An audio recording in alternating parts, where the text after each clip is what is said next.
You guys are up. We're up. Yeah, We're you're live. Yeah, we're live. All right. So good evening, everybody, and welcome to Just Be a Man podcast. I am Chuck, and I'm your host this evening. Tonight, we have a topic that is, it is everywhere right now. All right, safety. Tonight's topic is arming Black America. And tonight, we have with us a very special guest, a longtime friend of mine, Mr. Kenneth Thornton. Hello. How's everybody? All right. He is the owner of Safety First, and I'm going to step back and I'm going to let him introduce himself and tell you a little bit more. All right. I am the owner of Safety First Firearms Training and Consultants. I'm also a half owner of Strong Arms Security here in the DMV.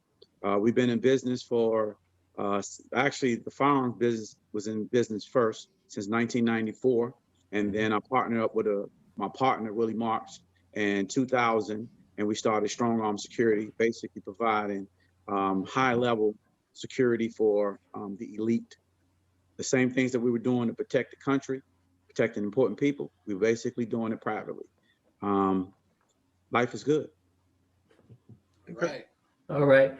Well, fantastic. I want to get right into the questions. Charles, you have anything? Yeah, yes, sir. Hey, first of all, Kenny, thank you so much for joining us, man. I really appreciate this. You're welcome, sir. You're welcome. I was actually on a conference call last night with some of my frat brothers, and I was telling them we were going to be talking about this topic tonight. One of the things of particular interest for them was concealed carry permits. And Yes, I was wondering if there's any information that you can tell us about that. Well, it's actually, it's crazy that you say that. And when Chuck called me, I was like, that was perfect. That wasn't nothing but timing. The energy was on. Everybody and their mama can conceal carry right now in DC, meaning that if you don't have a violent felony, some misdemeanors, they'll let you go. Some misdemeanors, they won't. But right now, DC used to be, along with Chicago, one of the hardest territories / states to get your concealed carry in. So if you're a business owner, you can do Maryland. Other than that, if you don't own a business, you don't have a top secret clearance, you're not a police officer or correction officer, you can get DC, Maryland, and Virginia. Of course, you can always give us a call. Chuck's gonna leave my information. I'll leave my information with you all throughout the program. I'll probably say how you can get in contact with me by calling me on 301-346-2327. Even if you just want to know some information, but everybody and their mama should conceal carry if they can. If you've been arrested for certain things, I've helped individuals who've had their rights taken away in Virginia, and they got their rights restored, and they was able to protect themselves and their family. A lot of times they'll allow you to carry it or have it in your home, but they won't allow you to take it out of your home. The main thing is protecting that home, just in case somebody break inside your home or something like that. So concealed carry is basically, I say out of one out of 10, maybe like 6 people are probably concealed carrying. And believe it or not, more women than men. Yeah. Oh, wow. Yeah. Okay. All right. I appreciate that. Stefan? Hey, Ken, got a question for you. You know, I grew up in Brandywine, Maryland, so, you know, the country. So having a rifle or shotguns is no big deal, and kids had them to go hunting and things of that nature. But what is the appropriate age to teach your kids about pistols, you know, and the proper proper carry as well as execution of pistols? Well, it would be on the individual. You know your child better than I would. My grandson, he's 5 years old, and I already have him trained on AK-47s. I already have him trained on M16s. You know, my sons, I've basically been training them since they were like 6 or 7. It's the maturity level of the child. When I teach a child, I don't teach them ever until they're about 15 how to actually load a weapon.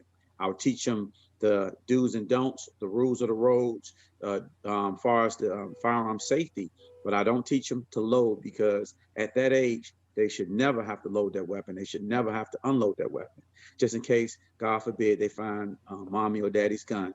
I don't want them to know how to load it. I would teach them how to shoot and teach them the importance of safety. Of course, always, if you see a gun, go get an adult. Don't touch it. If your friend has a gun, want to show you, guess what? Hey, be a snitch. Go tell on that friend, because ultimately you possibly can save that individual's life. Oh, So that's outstanding.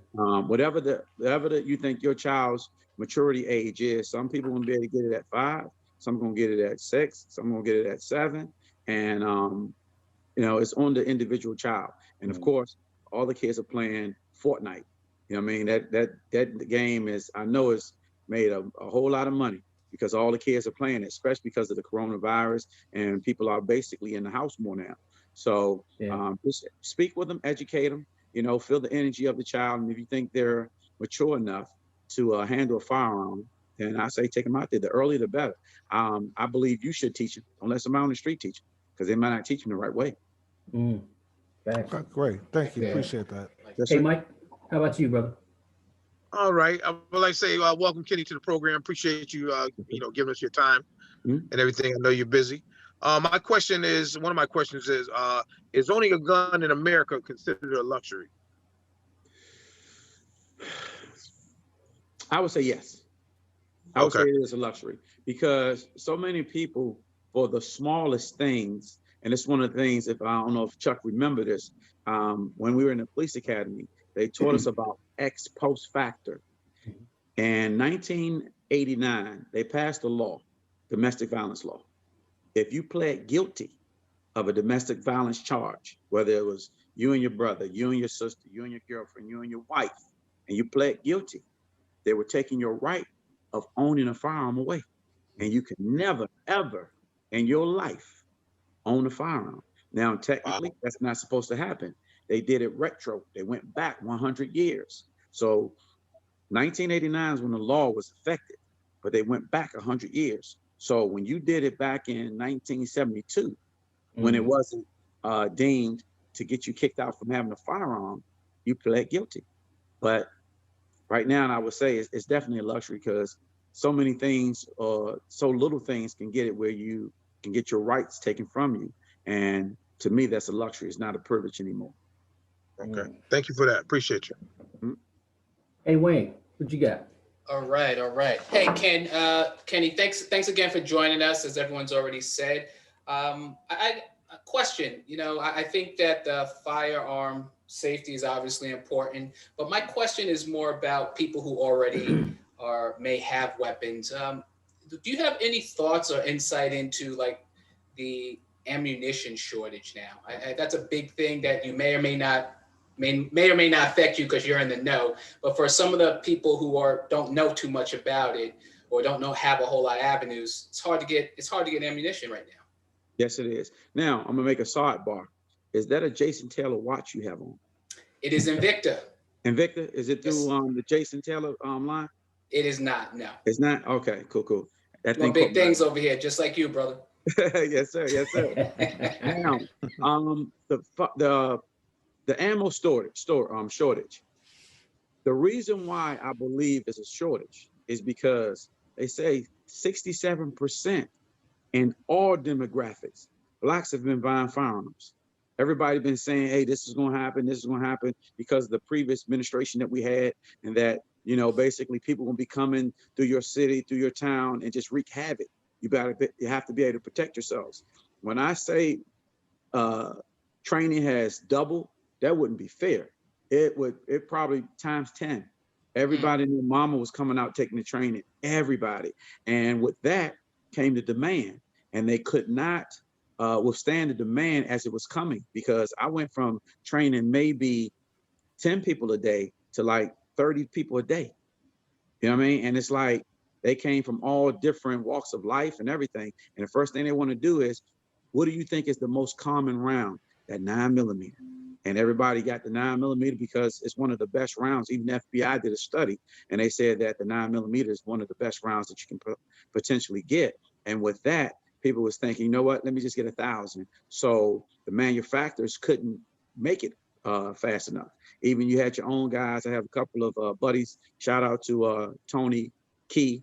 He actually makes his own bullet. Him and Allen and Mr. Otis, they make their own ammo, but getting primers, it became a problem. And I just believe that we bought it up so quick that the supplies weren't, couldn't withstand you going in there and buying, let me get 1,000 rounds. You know what? You're going to get 1,000, let me get 1,000.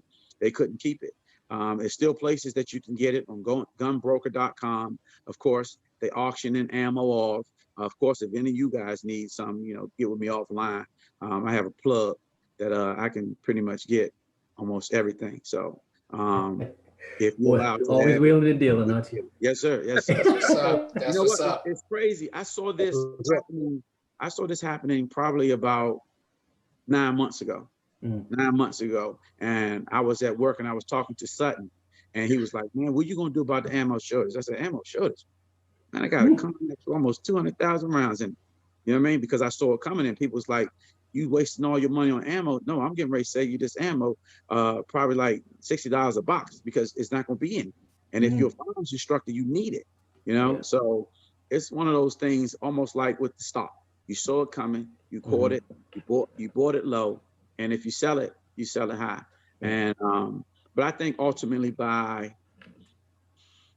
June, it should catch itself up. It's just with anything. Remember with the housing market, when it bloomed, you couldn't get enough houses. People were basically auctioning houses off. It was like, "Oh, I give you 400,000, I give you 500,000." Like, whoa, what? Where? It's the same thing, supply and demand. And of course, that's how you make money. Even if you have it, you pretend like you don't have it, and then guess what? They'll get it. So There's business behind everything. yes. There's Oh, still yeah. a business. Okay. Yeah. Thank you, sir. So let me ask you a question, Ken. The majority of us are in the DMV, and a lot of obviously our viewing audience, a lot of them are in the DMV. So walk us through, if you can, from start to finish, from to in the DMV. How do you get a gun permit? How do you get a gun permit in the DMV? Okay, we're going to do it state by state. Okay. Being I was born and raised in DC, so we have to do DC first. Right now, the way DC is set up, all you have to do is basically log on to the Metropolitan Police Department's website. You're going to take the online training, and the online training is approximately about 22 minutes. They're going to basically show you the malfunctions, the safety, how to handle the firearm, all the do's and don'ts, the rules and regulations. At the end, they're going to still say, make sure you get with a certified firearms instructor. If a district resident wanted to purchase a firearm, and that they just had a NOVA come to DC and technically be an off-site firearms dealer, the people from DC can go into Maryland or Virginia. Once you show them your driver's license and show that you're from DC, they'll allow you to purchase your firearm, and then they would send it to the Metropolitan Police Department. The Metropolitan Police Department would charge you $125 transfer fee, pickup fee for each gun. Now, they allow it if you buy 3 or 4 guns at the same time, you pay that fee one time. So I always told my students, if you're going to buy more than one gun, get them all at the same time, pay that $125 fee one time. Everybody and I say everybody and their mama, meaning everybody that can legally own a firearm in the district can own a firearm. So you go purchase the firearm, it gets sent back to the Metropolitan Police Department down 300 Indiana Avenue. You go down there to room 3058, and then they'll basically have it down there. You can fill out your paperwork to have your firearm to your home. You can also fill out the paperwork right then and there to get your concealed carry. It takes approximately 90 business days, not days. They don't count Saturdays and Sundays for it to come back. Once you get it back, you're good to go. Jumping over to Maryland. October 1st, 2013. Hey, Kenny, can I cut you off real quick? Because you said carry and conceal in DC. Yes, If sir. I was in DC and I decided to go to Suitland, Maryland, can I carry my weapon into Maryland? Can you tie that in as you tie the states in? Yes, sir. Now, if you're a district resident, all right, you have to have a concealed carry permit in all the states that you're going to actually carry your firearm.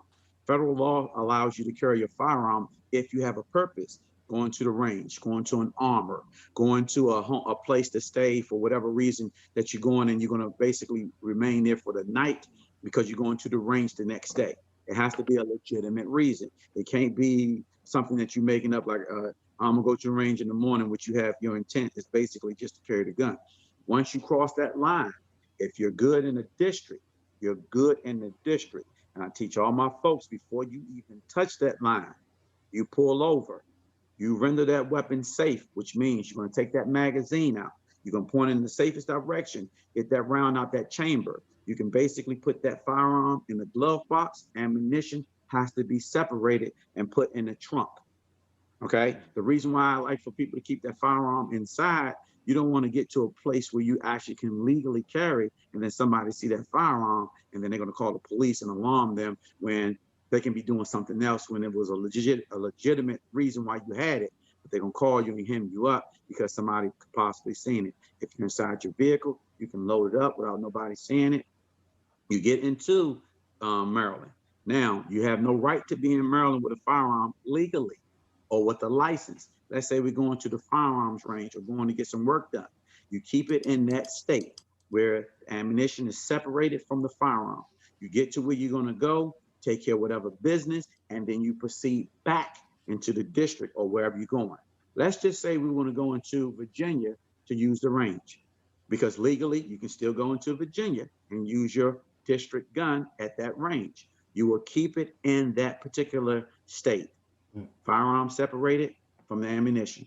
Now, being that you have your DC gives you reciprocity with Virginia. So as soon as you cross that bridge and get into Virginia, you can pull over, load up, take that firearm, load it up, the one in the chamber, if you choose so. Some people like to carry a firearm without one in the chamber. I don't think that, we don't teach that, but if that's something that you want to do, by all means do it. We just believe you might not have time to chamber that round. It's best to have that round in that chamber. So we're in Virginia, we basically doing what we're doing. Did that answer that part for you? Yes, sir, it did. Thank Okay. you. So now we're dealing with Maryland residents. Maryland residents, ever since October 1st, 2013, the Maryland State Police Department required you to have an HQL, Handgun Qualification license. One of the first things you have to do is get your fingerprints done. The fingerprint's going to take approximately 3 or 4 days to come back and let you know if you haven't been arrested or if it's going to be a problem. I always tell people up front, hey, if you have any violent felonies, there's a great chance you won't get it. So we're going to basically go over to, then you will log on to their website. The website is mdsp.org. That's the Maryland State's website. Once you go in there, you're going to get with an instructor, or the instructor is going to show you. We actually do it for you because it's just easier, and we want to make sure that you do everything right. We log you on, get you an account started, basically run through it, answer all the questions. Have you ever been convicted of a crime? You have had a domestic violence? You ever been in the mental ward? A lot of people believe just because you've been in a mental ward, you can never own a firearm. That is not true. They actually have a form that you can get from your doctor, and your doctor can give you the okay to have it. So you just have to get that. Once you fill all that out, get your account started, pay the $50. In 30 business days, you will get your HQL. And then when you go to purchase a firearm in the state of Maryland, you would normally have to show them the HQL card. Last year, October 1st, 2020, they made it where they no longer send out the card. They basically just send you the number, and that's all you need. That number is actually tied to you. So when you go purchase a firearm, you give them that number, you fill out the form, which is a 77R form. Once you fill that out, put all your information in, it makes it so much quicker. It makes it easier for you to keep your records of every firearm that you purchase, just in case down the road you want to itemize and say what weapons I have or which ones I don't have.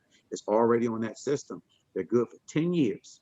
10 years. In Virginia is sweet. Now, June 1st of last year in Virginia used to be one of those states that everybody and their mama wanted to live in, because you can buy 15 guns. You can basically, I see you, hey, you're a buddy of mine. I basically give you the gun, get a notarized letter, you're good to go. October 1st, 2020, they made it where now you can only purchase one gun at a time, one gun every 30 days. Maryland still allows you to have what's called a collector's license, where you can purchase as many guns as you want. But you have to get that collector's license, get that status, get that notarized, and they'll give you the right. I would imagine the getting that license has gone up. No, it's free. No, I mean in terms of the amount of people that are trying to get that license now. You know what? A lot of people, believe it or not, purchase one gun and think they're good. Okay. And then I tell them, I say, okay, one gun is good, but 3 guns is better. You got 3 people living in your house. Let's say if somebody was breaking in. One of the main things that we teach on is the castle doctrine. Being that I live in Maryland, and majority of my clients live in Maryland. And people's like, well, if somebody break in my house, I'll stand right there at the door and I'll wait for them to come in and I'll shoot them. No, don't do that. The council doctrine basically says you have to retreat. You have to go to the furthest part of your home and then wait for them to come to you. And people will be like, you know, you got those type A personalities. I ain't going nowhere. I got a gun. I'm going to meet them right there. Or if I'm upstairs, I'm going to come downstairs and I'm going to meet them. That's the worst thing you can do. You have to think like a Spartan. You going downstairs to look for somebody and you don't know how many people it is. You get down there and let's say if it's 4 people. Now we potentially going to have a shootout in your home where you can stay upstairs with your loved ones and have that corner. So if they come, your wife or significant other can call, or your husband can call and say, hey, this is what we have, while you're pretty much watching that zone. Somebody comes in, God forbid, you feel for your safety, you feel for the safety of your family, and you defend yourselves. And we can stack them up right there, opposed to me going down there, put myself in the fatal funnel because I don't know how many people it is. All right. Hey, Kenny. Yes, I'm sir. sorry. Yeah, go ahead. I'm sorry, Charles. I just wanted to mention a couple of questions that we have out there. Just some of the listeners have a couple of questions. Just want to put them out there real quick. One of them is, what advice would you give to someone who wants to learn how to use firearms but can't come over their fear of guns? Oh, come see me. Come see me. Okay. Come see me.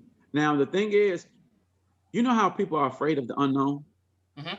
I had a gentleman, and when I say this guy was huge, he was like 6'6". I'm not going to say your name just in case you're watching.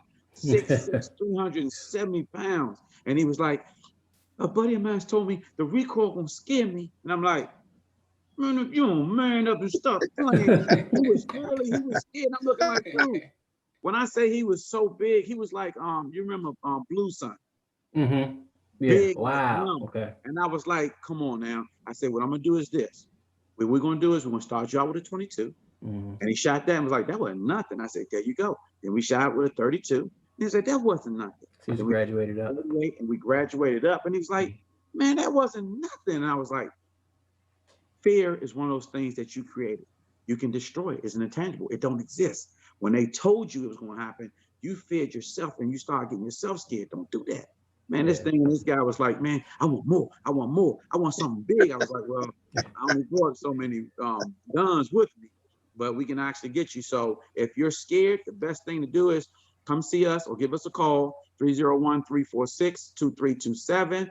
And we would love to train you. I love it when a person tell me they're having problems shooting. I love the problem childs. I love the people that said that they're scared, because that allows me to actually go into my trick bag and I become a better instructor teaching those individuals, because they're not really scared. They just have an opportunity. They haven't had the opportunity to get out there and actually go.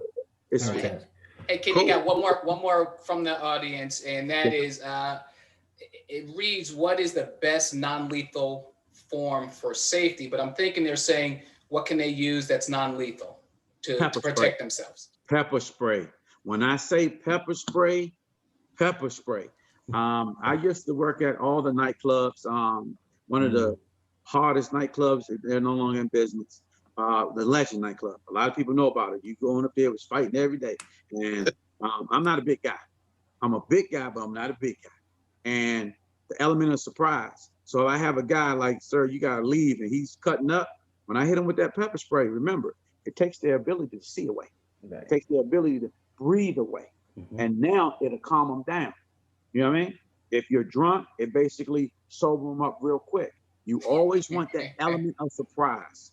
So the pepper spray you can pretty much carry everywhere, and it's non-lethal. As long as you use it in a defensive manner, you're good to go. You can never use it in an offensive manner, only a defensive manner. They're small enough where if, let's say, we get ready to go to the store or something, you can put it in your hand. I prefer people to use the non-chain latches, because a lot of people will put it on their keys and then they put them in their pocketbook if it's a young lady, and the guy will put it in his man bag or basically put it in his jacket pocket. So when something great jump off, they got to reach for it, and it went all the way down to the purse. Then they got to reach for it. I use the same ones, the MK3, 2-ounce ones that basically you can hold just like so. When you think you're going to need it, have it already to the ready.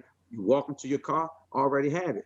A lot of people used to say, what if I pepper spray somebody by accident because I thought they was getting ready to rob me or do something? Guess what? We can ultimately always say, I apologize, sir. You shouldn't have made me feel that you was going ready to do something to me. You know what I mean? But it's better to do that than to use a knife, a gun, or something like that. We can always apologize. I love the non-lethal pepper spray.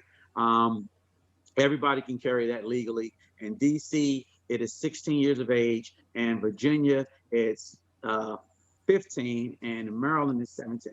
So as long as you're using it in a defensive manner, you're good to go. No tasers or anything, because people thinking, oh, the guy said I can buy a taser, I'm a taser person. We always thinking worst case scenario, 2 or 3 people. With the pepper spray, if I'm using a string, I can spray all of them and disengage. I can go to my left, to my right, or if I had to, I can back up at an angle. So that way, where they saw me last, I will no longer be. Also, with a taser, you have to touch somebody. Yeah, exactly. With the pepper spray, I can be at a distance. Yes, sir. All right. Charles, Thank you, sir. Charles, you got something? Absolutely. Yeah, I have another question for you, sir. First of all, this is great information, Yes, sir. man. I'm taking all kinds of notes over here for sure. And I will definitely be Yes, in sir. touch regarding some training. But you mentioned a homeowner potentially going downstairs and getting into a gunfight, Yes, right? sir. So what are some of the common mistakes that people with guns make? And you know, what coaching would you offer? And The biggest mistake they can make is not come to us for their training. okay, You like that? No, the biggest I see what you did mistake there. I like that. stop learning or thinking that a firearm is going to make them bigger, better, faster. Most wars are won by outthinking the individual. I don't have to be bigger than you. I just have to be smarter than you. You know what I mean? Just because you're faster don't mean you're necessarily going to be quicker than me. So owning that firearm, we're going to start outthinking people. We're going to start, okay, I potentially have somebody downstairs, or I potentially have somebody breaking in my car. Now, you know, even if you have a concealed carry, somebody's breaking in your car, it is property. Guess what? Set the alarm off. Get people to come out. Yell, fire, fire, not help. Because nowadays people aren't going to come when you say help. But if you yell out fire, they're going to come. I guarantee you, because they're going to be like, oh my God, I want to get caught in the fire. So things like that. Somebody breaking in your car, set off that alarm. 9 times out of 10, they're going to run. The last thing you want to do is use your firearm in a situation where nobody's life is being endangered. So the best thing I can tell them is training is repetition. The more you do it, the easier it is. Have like my family, we have monthly, I call them crisis/event meetings. If this was to happen, what would you do? If this was to happen, what would you do? Worst case scenario. A lot of people don't even know, if you pay, let's say ADT, you have Guardian, you can actually get a panic number on your dial. So let's say if somebody get the best of you and they say, hey, open it up, and you go in there and you have a special dial that you can actually put that dial in. It sounds like it's actually turning the alarm off, but it's actually sending the arrest signal. If you have an up-to-date system, they can actually listen to what you're saying. I have cameras inside, outside my home, so therefore I know everything that's going on at all times. I'm gonna stay upstairs, and guess what? They can come to me if they want to. If I can see certain places like, okay, we're doing this, I mess around and throw a flashbang down there, scare the bejesus out of them, and hopefully, if they're leaving, I'll let them leave. Because of course, if an individual is trying to leave, by law, you have to let them. You cannot chase them down, chase them outside the house. I don't care what they did. If they're trying to leave, the best thing to do is let them leave. Hey, wait, I'm not gonna let you glance over the fact you throwing flashbang. Yeah. Why? Who does that? Hey, look, we play. How can I say this? I hate losing more than I like winning. Hey, You know what I mean? We're not. My wife, she was like, well, what if somebody got a gun to your head? What do you want me to do? I say, I'm expecting you to run. Let me handle this. Because if he's going to shoot me, he's going to shoot me anyway. And now he's going to be able to potentially grab you and shoot us both. You create that distance. It's almost like the people that have the dispensaries. We was talking about that earlier. You create that man trap. And once they're in that man trap, I don't care how fast you are, you need somebody to buzz you in. When you get I was gonna say you're gonna have to explain that to the people listening. What's a man trap? Man trap is basically it's 3 doors potentially. You go out of one and then you step into another one. That door don't open up until the last door closed. So worst case scenario, somebody try to rob you, even if it's 6 of them, somebody's gonna get left behind. And if they put the gun on you and say, buzz it, when they buzz it and get in that second one, that last door gotta close. And now you're stuck in the man trap, almost like you catching a mouse or a rat or something. And guess what? It's all bullet resistance unless you shoot your way out of it. All right. Thank you. Stefan, you have something? Yeah, actually, viewer asked, what's the best way to store or safe keep firearms with kids in the house? So we're Yeah, that's a good talking one. young kids up to, let's say, 14. Okay, one of the first things I would always say, speak with your kids about it. Talk to them. Let them know that the danger of having that firearm and the importance of not playing with it. I always recommend individuals to get a safe. Get a safe where you can actually put it in there, and people are like, well, if something happened, I'm not going to be able to use the combination fast enough. Look, there's ways around it. What you can do is you can actually keep it on 0, and you know, all right, let's do the first 1 and the first 2. Most safes aren't time sensitive, meaning like at a bank, it's time sensitive. If you start strolling and you wait about 10 seconds, it times out. The home safes that you can probably get for your home, you can put the first one in, you can put the second one in and stop it at 0. Worst case scenario, something happened, you go to that last number, it'll open up and you can get in there. But of course, that's something that you and your spouse should talk about as a family. Everything that goes down in my mind, my family, my sons, everybody know, because they know if it's a worst case scenario, I want everybody to be on the same page. And let me share something with you real quick about safeguarding weapons. This happened to me. This is a true story, and it could have gone, God, it could have gone extremely bad. Okay, so I have a safe. It's a older model safe, but safe nonetheless, and it has the electronic buttons on it that you push. Well, when you push the buttons on it, they make a tone. Okay, boop boop boop boop. You get the message. You get the. All right, so I go in and out of my safe for a bunch of different things. I didn't think anything of it. My son was young. I want to say he was 6, 7, somewhere in that area. You guys that know my son know that my son is pretty intelligent, computers, all that. Okay, I didn't pay any attention to it. I go in my safe and I leave. I went downstairs, whatever. And when your house is too quiet, but you got kids, what's going on? So I'm walking around, I didn't see my son. And on a humble, I went up to my room and my son was sitting on my bed with my gun in his hand. And of course, now it was unloaded.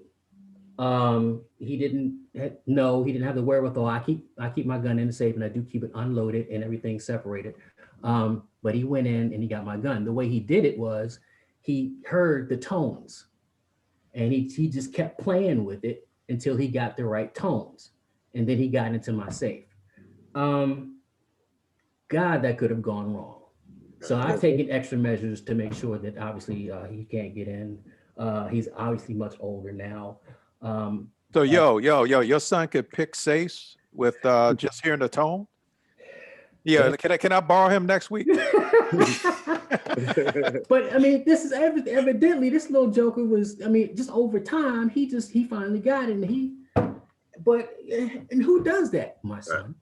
Yes. But I had to take extra measures and all that. But I said that to say this. And with my safe, it does have, because it's electronic, I didn't realize this. If you take the thing off, you can turn the tone off. And it also has a backup key, so you can get it with a key if you just don't want to use the tone. So obviously I've taken those measures, but even when you think you're being safe, you sometimes have to take those extra steps because, back in the day, we weren't thinking about stuff like this, but kids nowadays. So anyway, that's the story I want to share with you and about the extra, safety precautions that you may have to take. But that's a story that happened to me. So, hey Kenny, I have a question. Yes, I got a question, Chuck.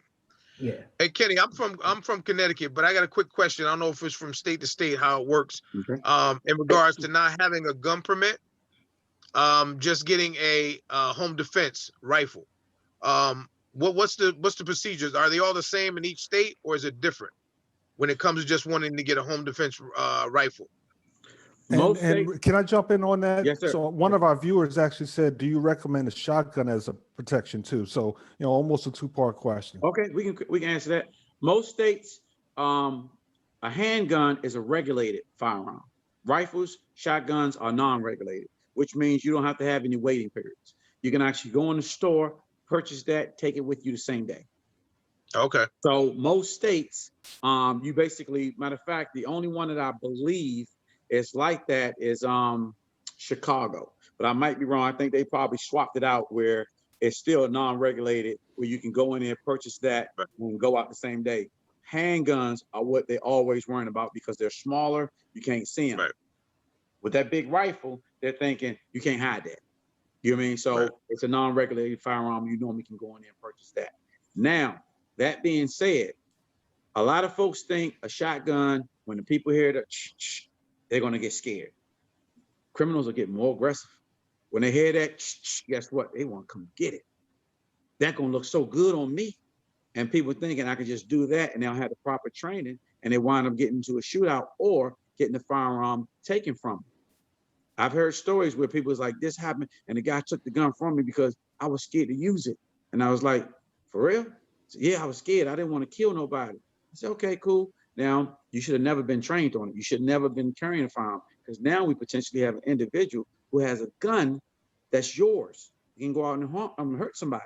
So if you're not really ready to use that firearm to protect yourself and your families, then I would say don't carry it. Use pepper spray. A lot of folks like to use the shotgun because you can get the buckshots. The buckshots, when they go off, they spread, meaning you don't have to aim as accurate as you have to with the handgun or with rifle bead sights. Well, that was actually my next question. It's all in the same thing. What do you think would be the best weapon for home protection? Now coming up back in the day, I was always told, hey, shotgun, especially for the untrained, like your wife or whatever, is there, rack, bow, So has that changed or?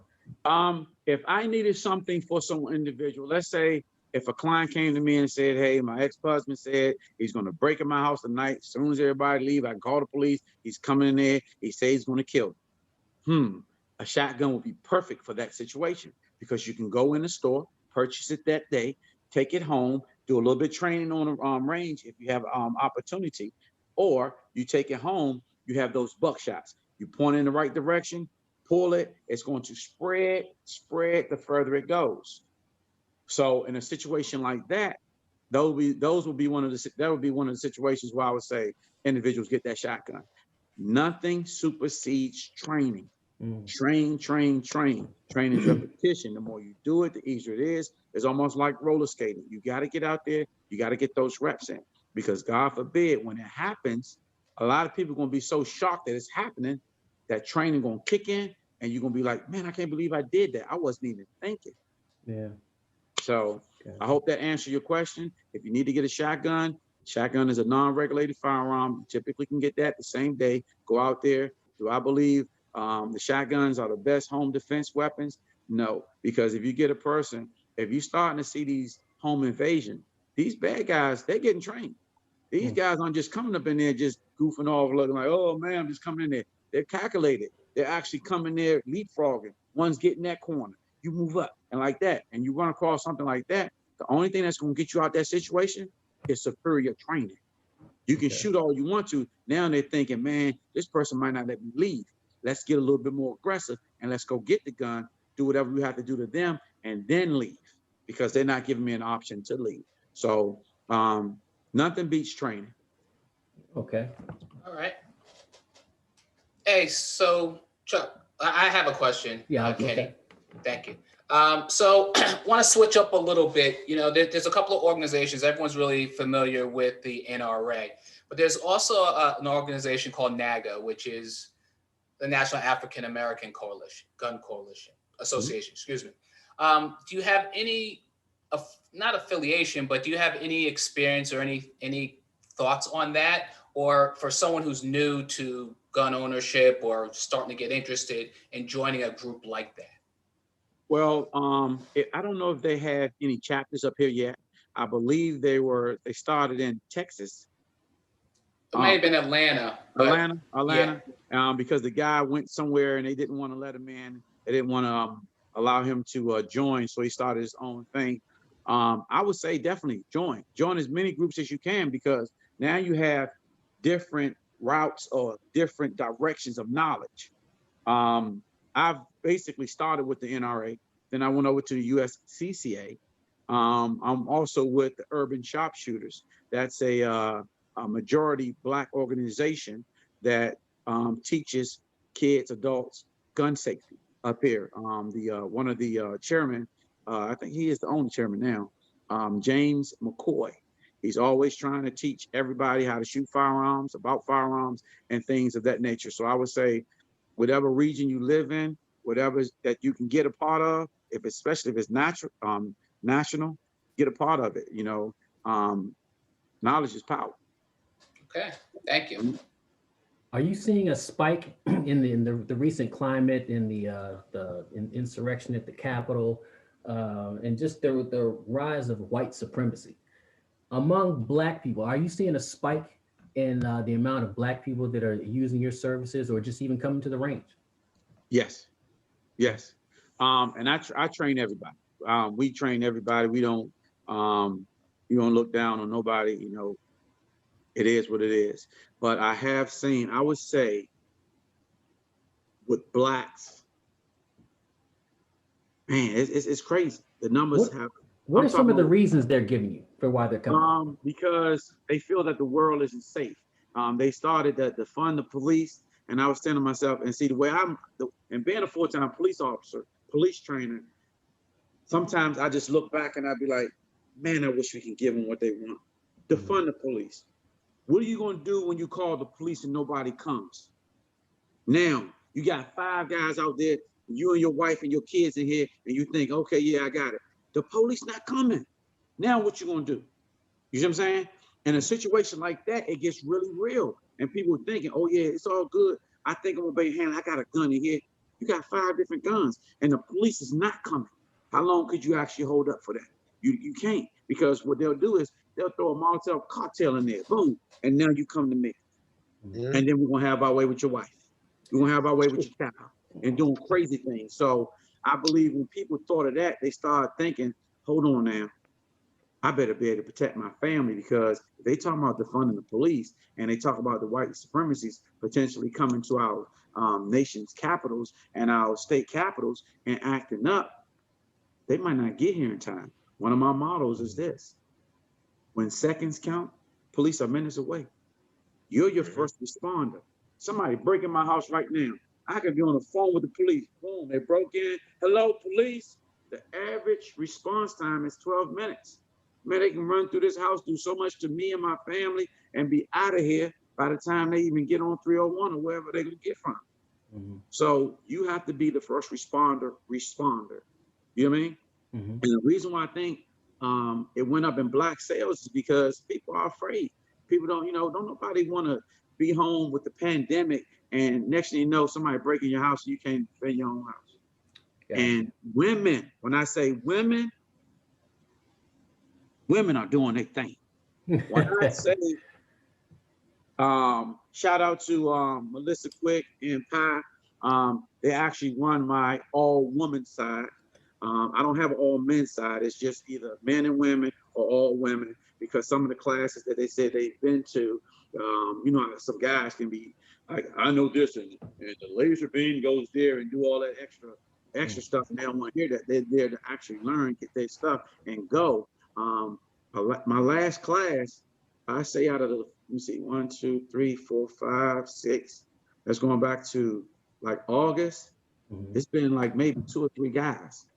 You know what I mean? Now, me talking to him, I talked to the guy. I'm like, "What's up, champ? Why you got in trouble before, huh?" "Yeah, but my girl never been in trouble." So that's another avenue that they can protect themselves. And he's man enough to say, "Hey, I can't carry it, but if she had it, she can protect us both."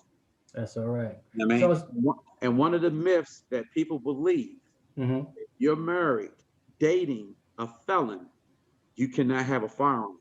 That is not true. That's so far from the truth. That person just not supposed to have access to that firearm. And that's it. You can still protect yourself. You're not giving up your rights because that individual did something in their past that warned them not to be able to get one. So the spike is real, and people are afraid and they want to be able to protect themselves, which is no problem. Some people getting into it because, hey, my neighbor got into it, so that's why I'm getting into it. But right now, the women are killing it, And Yeah. when I say come to shooting, the women I was shooting the guys, and I'm like, man, listen. Yeah, I've seen firsthand women shooters. They're no joke. Yeah. Charles, you had something. Stefan, I saw you. I get right back to Yeah, you. before I ask this question, I'm thinking just to make a recommendation that we go into maybe rapid fire towards the end. I'm sure there are a lot of questions that folks are posing, and maybe we can get through many of those quickly. But before we go there, Okay. I wanted to circle back to the concealed carry situation. Mhm. Everyone is aware of the Philando Castile case that went real bad real quick, because there was a trigger happy police officer who pulled this gentleman over. He identified the fact that he had a concealed carry permit, that he had a weapon in the vehicle, and he was shot anyway. And I was just wondering if you can speak on that situation perhaps, or like scenarios in terms of, what we may want to think about when being pulled over by the police. Now, one of the first things always remember, us as cops, when we pull you over, the stop shouldn't be no different than any other stop. When I pull someone over, identify myself, I let them know why I'm pulling them over. Do they have any legal justification on doing what they did? And if not, license, registration, and proof of insurance. Being that we're in the district, you have to have that proof of insurance, and you can give it to me through a phone or any way. Now, some states require you to let the police officer know, hey, I'm a concealed carry holder. And when you let me know that, I'm just going to put that notch on and say, okay, cool, this person could potentially have a firearm. It's not going to change. I believe the Castile situation, each officer is different. I believe it's less than 1% of officers that misfit the uniform. And I feel sorry for the family, shots and prayers go out to the family. But you have to basically remain calm. Me personally, I'm a full-time police officer, but I'm also a black man. When I get pulled over, all my windows are always tinted.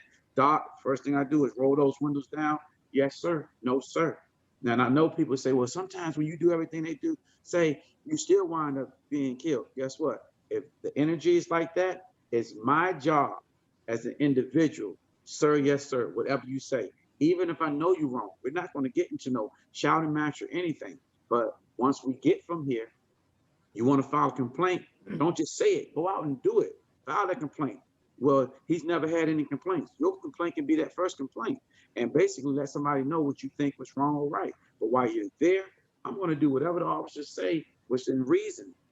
Sir, I'm a firearm. I'm carrying a firearm.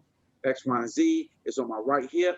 My hands are going to be right here. Sir, I don't feel comfortable. I'm real nervous right now, sir. Guess what? If you can get me out the car, then get me out the car. But my hands are going to stay right here. It's going to be both our jobs to try to control the situation. Because if energy is meeting energy and persons are trying to fight and officers being combative, because let's be real, sometimes officers can be combative. Sometimes officers are wrong. But guess what? Me being wrong too is not going to bring this situation. I tell my sons this: listen, I don't care what officer tell you to do, you do it. You come back home to me, and then we can fight it later. And if it's one of those situations like a Castile, then God sees it all. You're going to ultimately get it, hopefully and prayerfully. But I pray that that don't happen. I believe that education is the key, and officers are not hiding behind that thin blue line that used to be so thick. It's thinning up, because I'm not going to risk my home, my wife, my family to protect nobody that I think is crazy. Guess what, boss man? I don't want to testify against you, but guess what? I'm going to testify against you if you put me in a position. Those cameras are basically everything that's been happening with the cameras coming on and people videotaping. Now it's just letting America see this has been going on. This is stuff that we've been saying that's been going on, and you all think I was playing with it. So the best thing you can do is be respectful. You keep your energy positive. Yes, sir. No, sir. If you don't want to say the sir, it's okay. let them know, be advised, I'm a concealed carry holder, not I have a gun. Mhm. I got a gun, because then you're gonna make us go crazy because we're trained. You say you got a gun, I'm gonna yell out to my partner, gun, and he might potentially draw his weapon. And now the energy is so high that you can be like, no, it's this and that. You move your hands, and then potentially go left or right. You see what I'm saying? So the best thing you can do is let the officer know, keep your hands visible. I carry what's called a minimalist wallet. With this minimalist wallet, I have everything in it. If I get pulled over, my driver's license and everything is in here. As soon as the lights go off, woo, guess what? I'm getting this. Now, he can say, I saw you reaching for something, but guess what? I ain't got to reach for nothing else because my hands are right here. My windows are rolled down. I want to try to make you feel as comfortable as possible because I want to be able to leave and go to my family. If it's a ticket, even if I deem, you know what? You said I was doing 30 over the limit. Boss, it's impossible. It's speed bumps. That's not my place. Yes, sir. Thank you, sir. I'll take the ticket, sir, and I'll fight it in court. Let me get Stefan in here real quick. Stefan, you had something? Yeah, real quick. First of all, I got a public service announcement, and then also wanted to just read one of the questions. The insurgency, January 6th, if you notice something, insurgents and white supremacists know where they can get away with stuff. You notice they didn't cross the Anacostia River to Good Hope Road or to the Big Chair. Right. Or even into Prince George's County, because they know they can get away with stuff certain places. But I think because of legal as well as illegal gun owners and on Good Hope Road, as well as Big Bend, deterred them from trying to take over everything. Also, is there one of the questions is there a recommended type of handgun best suited for home security? For example, accuracy. And that was one of the questions for the audience member. One of the most accurate guns that you can get will have a fixed barrel. The Beretta 92 FS, that's a fixed barrel. 9 Nothing's mil? going to, say it again? 9 mil? 9 millimeter. Okay. I'm a 9 millimeter type of guy. Some people say they want a 40 caliber. Some people want a 45. I like shooting fast and accurate. I just believe with the recoil with that 9, I can actually get that rhythm better opposed to, because at work we carry 45s. But I shoot faster and more accurate with that 9 millimeter. So with the 45, I can aim in and I might hit, let's say 5 rounds and I do it in 3 seconds. But with that 9 millimeter, I can do 10 rounds in 3 seconds and it'll be a tighter group. So getting back to what I said before, nothing beats training, get their reps in, you know what I mean? So you can have a 41 or a 44, but if you train with it, the shot's gonna be accurate, making sure that your front sight and your rear sight is on properly and that they're working, and you're good to go. For a new gun owner, Ken, how many hours of training would you recommend? I would say at least 1 hour a month, if you can afford it, because bullets are hard to get. Unless you know me, then we'll hook you up. For how many months would you say? I would say until you feel safe. And then once you feel safe, do it 2 more months.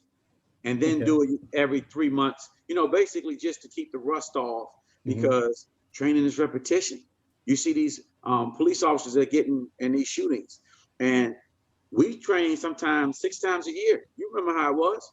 But let you get in a situation where that stress level goes crazy. You know what I mean? That skin pulls away and your nerves get like that. It sounds good, like when you say it, well, I've been to the range every day this week, and I think I'm ready. And then somebody pull a knife and start running towards you, and you start shooting the ground, and you're like, what the heck's going on? Because it's happening so fast, your brain cannot figure out what's going on fast enough so your actual fingers can catch up with it. You see what I'm saying? So training. Just train. I guarantee you, any falls that you have, you can out-train. it. And look, we can talk about this topic. This is a hot topic. We can talk about this forever. But we have to we have to do some shout outs and everything. So let me say this. Everybody's watching right now. First of all, we appreciate everybody watching. Make sure that you like and share our Facebook page. Let everybody else know what you know, that we are the greatest thing out there. That's it. And make sure you go to our YouTube page also. And if you have not, make sure that you subscribe to our YouTube page.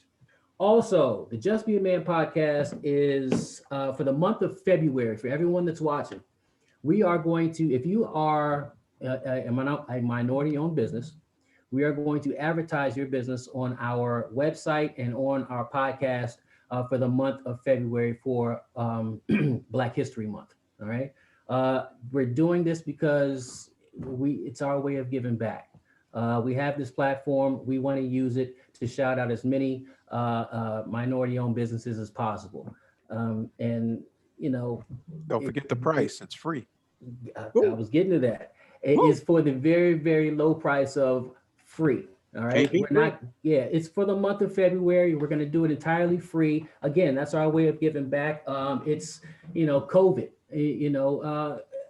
no, we're not going to charge anybody for advertising. And a lot of these companies that are out there right now kind of gouging and stuff like that. Look, if we can do our small part to help minority business thrive throughout this whole pandemic, that's what we're going to do. And it's a small part, but it's our part, and that's what we're doing. So if you're a minority-owned business for the month of February, Black History Month, we are going to promote your business free. If you have merchandise that you would like to see on the screen and all of us wearing, we will wear your merchandise, but time is getting short and the window is getting small. So you got to get it in as soon as possible, okay?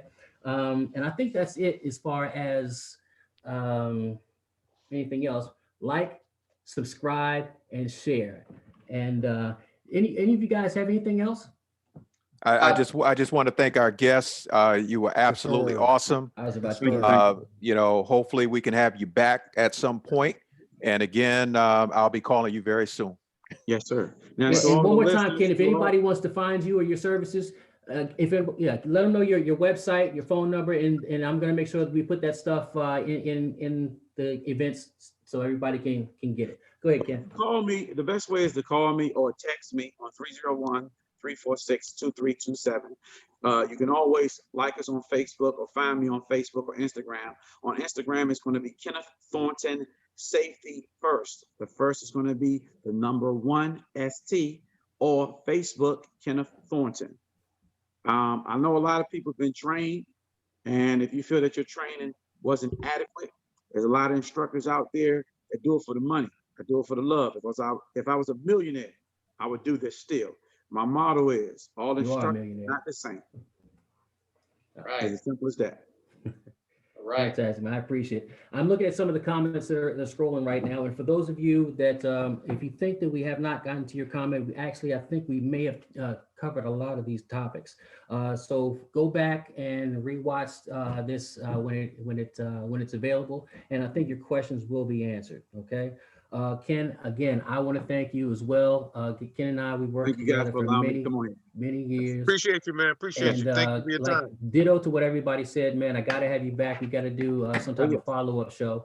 And again, for anyone that is watching, that Kenneth Thornton was a special guest today. He's from Safety First Firearms. Okay, Ken, where do you operate out of? Is that Maryland Small Arms? Maryland Small Arms, but we actually come out and we got Maryland Small Arms, Cheltenham. We every now and then go down to the National Rifle Association and train.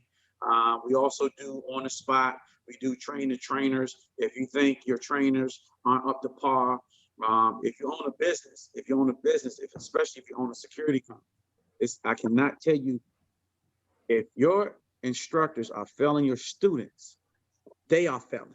How are you going to pay somebody to show your folks how to do something and they fail them? It's different with us. When we come through, we're going to get those instructors in line and on place, because if I fail you, come on now, really? Fair enough. We got to leave it there. Thanks everybody for joining Just Be a Man. Look for us again every Thursday right here, Facebook Live. Take care, y'all. Peace. Deuces.